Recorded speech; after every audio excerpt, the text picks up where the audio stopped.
Hayyee kabajamtoota daawwattoota koo bakka jirtan hundumatti nagaan koo kabajaa isin haa qabuchaa. Guyyaa irraa kana immoo kutaa ja'affaa keenya walii wajjin ilaalla. Kutaa ja'affaan kuni akkamitti footoo garaa garaa fakkeenyaa fi suura cidhaa ta'uu danda'a, suura yeroo ayyaana dhalachuu ta'uu danda'a, akkasumas kallattii garaa garaatiin yeroo eebbaa footota akkasii yookiin immoo footoo seenaaf isiniif ta'u edit godhatanii kaachuu yoo barbaadan akkamitti akka edit godhatan isinitti agarsiisaa jechuudha. Kunis gaa suurota kanatti transitionota garaa garaa galchine akkamitti akka galchanii isinitti agarsiisaa. Amma dhumaatti na hordofuu hin dagatina. Jalqaba irratti gaa waan isin gootanii Filmora keessanii kan isin banattan jechuudha. Erga banattaniiti importettu fakkeenyaaf ammanii desktopii korraan qaba.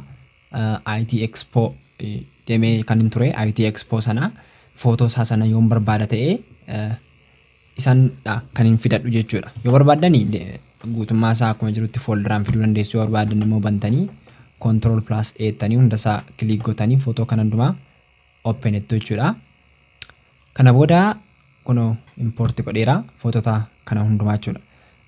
Amma yoo barbaadani hunda isaa mark gootanii tokko tokkoon fidachuu dandeessu tartiiba garaa keessaniitiin. Yoo barbaadan akkasitti drag gootanii as bukkeetti drop gochuu dandeessu. Yoo immoo barbaadanii hunda isaa irratti click gootanii Ctrl+A tanii takkaama qabdanii fidanii as kaa'uu dandeessu jechuudha.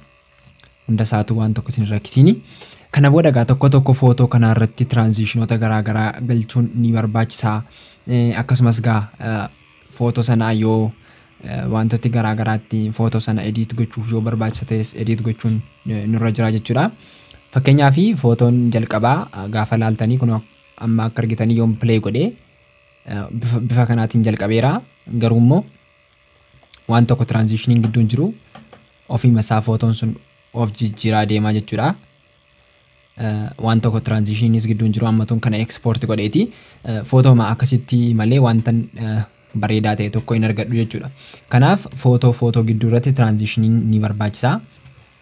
Iddoo kanatti akkasitti qabdanii fidanii irra keessoo jechuudha.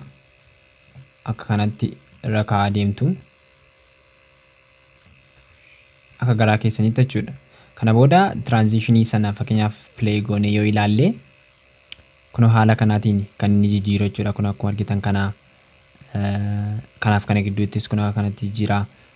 Kanaaf footoo akka garaa keessanitti isiniif jijjiira jechuudha. Kun immoo transition yookiin immoo transitiononni kun footoo keessan bareechanii haala gaarii irratti akka isaan isiniif jiraataniif sin taasisa. Kanaaf akkasitti qabdanii tokko tokko irra kaa'uu dandeessu. Kanaaf kun yeroo fakkeenyaaf amma akkas gootanii kun haala kanaatiin edit gochuu ni dandeessu jechuudha. Kanaaf gaa transitionii kana haala kanaatiin irra galchuu ni dandeessu. Garuu immoo fakkeenyaaf amma footoo fakkeenyaaf footoo baay'ee edit gootaa jirtu yoo ta'e kallattii garaa garaatiin footoon keessan amma 1,000 fa amma 500 fa yoo ta'e tokko tokkoon qabdanii drag irratti gochuun baay'ee cimaa. Kanaaf gaa kanan isinitti himu irratti tokko isaa irratti jechuudha right click gootanii apply kana jalqaba waan ni godhachuu qabdu hunduma isaa jechuudha. Kana hunduma isaa select godhachuu qabdu. Akkas gootanii erga select gootanii booda click irratti gootanii random to selected clips kan jedhu kana hin argattu jechuudha. Random to selected clip dha. Sa gubbaa miti. Apply to selected clips suni hunda isaa irratti ishee kana qofa kan inni godhu ishee kana qofa jechuudha. Kan isin garuu gochuu qabdan apply to selected clips osoo hin taane random to selected clip jettu jechuudha. Malee isa gararraa kanaa miti. Kanaaf amma yoon irratti godhe randomii as keessaatii filatee asirratti naaf godha jechuudha. Amma guutummaa guutuutti naaf godheera jechuudha. Kun amma argitanii ofii isaatiidha jalqabaa kaasee amma dhumaatti kan naaf godhee yoo ilaaltan kun kanatti ofiima isaatii irratti naaf godhee jechuudha. Kanaaf randomiin suni yoo isin viidiyoo baay'ee edit gootu ta'e haala kanaatiin salphaatti gaa ofii isaatii isiniif gochuu ni danda'a jechuudha. Tokko tokkoon irratti apply gochaa deemurra keessanirra footoo sana hunda isaa yookiin immoo guutummaa guutuutti select gootanii bifa kanaatiin erga select gootaniitii akkasitti gootanii immoo booda immoo irratti click gootanii yookiin immoo cuqaastanii random to selected clip yoo jettanii wanta hunda isaa irratti isiniif ni godha jechuudha. Haala kanaatiin salphaatti egaa viidiyoo keessan footoo gara viidiyootti jijjiirrachuu ni dandeessu jechuudha. Kunis egaa seenaafis ni ta'uu danda'a yookiin kan cidhaa yookiin kan eebba keessanii bifa viidiyoodhaan kaa'achuu yoo barbaaddan mala salphaa kanaatiin irratti godhachuu ni dandeessu jechuudha. Kana malees egaa tokko footoo keessanii effektii irratti gochuu dandeessu. Fakkeenyaaf effektii footoo isa kanarratti gochuu yoo barbaade kanarratti jechuudha. Kanarratti gochuu ni danda'a. Footoon koo akka waan ta'uu fi akka bareedu yoo barbaade fakkeenyaaf iddoo kana qofa irratti gochuu yoo barbaade akkasirratti godhaa jechuudha. Kun akkuma argitanii addanarratti play gaafan godhu jijjiireera jechuudha. Yoo barbaade immoo kana immoo fuudhee footoo isa kanarratti kaa'uu ni danda'a. Kana immoo fuudhee footoo isa kanarratti kaa'uu ni danda'a. Kana booda effektiin isaa baay'ee naaf bareedaa jechuudha. Salphaamatti mala salphaatiin haala kanaatiin godhachuun ni danda'a. Kunis egaa viidiyoo tokko footoo koo haala bareedaatiin illee akka inni naa mul'atuuf gara viidiyootti gaafa jijjiiruuf jechuudha. Kanaaf mala salphaa kanaatiin egaa gochuu ni dandeessu. Salphaatti wanta bareedaa tokko hojjetachuu ni dandeessu jechuudha. Seenaaf kan isiniif taa'u. Kunis egaa seenaa keessatti isin fayyada. Akkasumas sargii guutuu tokko bifa viidiyootti jijjiiruudhaaf haala kanaatiin fayyadamuu ni dandeessu jechuudha.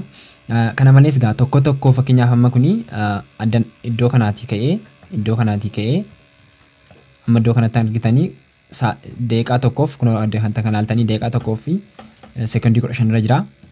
Iddoo kanaatii amma iddoo kanaatti immoo kan argitan 19 naannoo 20 jechuudha. Naannoo 20dha. Guutummaan isaa jechuudha. Kun amma argitanii 20 irratti kan inni dhaabbate. Akkas jechuun tokkoon footoon seekondii 5 kan inni mul'atu jechuudha. Yoo barbaaddan seekondii 5 kana hir'isuu ni dandeessu. Tokko isaa jechuudha. Dureeshinii isaa irratti kilik gootanii fakkeenyaaf dureeshinii isaa jijjiiruu ni dandeessu. Seekondii 5 kan jedhu kana gara seekondii isaa gadiitti buusuu dandeessu. Kun defaultii kan isiniif taa'ee jirudha. Seekondii 5 kana fakkeenyaaf seekondii 3 yookiin immoo seekondii 7 gochuu dandeessu. Isaa olis isaa gadis gochuu dandeessu jechuudha. Gaafa sana akkas gootan hin dheerata. Kun amma akka argaa jirtan kana. Kun gaa dureeshinii tokko ishee dabaluu ni dandeessu jechuudha. Kan biraan immoo keessatti kan argitan kana kun tiraanzishinoota kana xiqqeessuu ni dandeessu. Xiqqaatee akka inni mul'atu fakkeenyaaf dafee akka inni ta'ee darbuuf jechuudha. Dafee akka inni ta'ee darbuuf kun amma akka argitanii akka silaan dheeratu jechuudha. Dafeeti kan inni gara sanatti jijjiiramu. Kanaaf gaa mala salphaa kanaatiin tiraanzishinii isaa irratti galchuu dandeessu. Tiraanzishinii ishee tokko ishee kana immoo edit gochuu ni dandeessu jechuudha. Ofitti guddistanii qabdanii draaggootanii akkas ofitti buttu yookiin akkas guddistu jechuudha. Akka garaa keessanitti gaa kana gochuu ni dandeessu. Akkasumas effektoota irratti galchuu dandeessu. Yoo barbaaddanii elementoota yoo isin barbaachise irratti gochuu dandeessu. Dhuma isaa irratti fakkeenyaaf amma jalqaba isaa irratti amma sagantaa footoo waan ta'eef jalqaba isaa irratti fakkeenyaaf yoo barbaade fakkeenyaaf kana kaameraa kana waan galchee iddoo kanatti jechuudha. Mala salphaatti jechuudha. Kan biraan dhumarratti immoo fakkeenyaaf hangaraa keessanii irratti elementoota galchitanii wanta bareedaa tokko hojjechuu ni dandeessu jechuudha. Fakkeenyaaf kun yeroo jalqabu bifa kanaatiin ofiisaa jalqabaa jechuudha. Footoogiraafii kan jedhu irratti galchee kunis gaa waan nama bareedaa tokko hojjechuudhaaf yookiin immoo waan namatti tolu tokko hojjechuudhaaf nu gargaaraa jechuudha. Egaa kutaa ja'affaa kana paartii lamatti qoodeenidha. Inni taafummoo yookiin immoo akkamitti muuziqii faa kana malees tokkoon footoo sun akka socho'u gochuu dandeenya kan jedhu immoo kutaa sattaanu keessattan qabadhee dhiyaadha. Kutaa torbaffaas ilaaluu hin dagatinaa isiniin jedha. Baay'ee isin galateeffadha ilaaluu keessaniif. Warri maatii Editu Teek hin taane subscribe gochuudhaan arruma maatii Editu Teek ta'an isiniin jedha. Hiriyoota keessaniifis share gochuu hin dagatinaa. Bakka jirtanitti nagaan Waaqayyoo isin wajjin haa ta'u.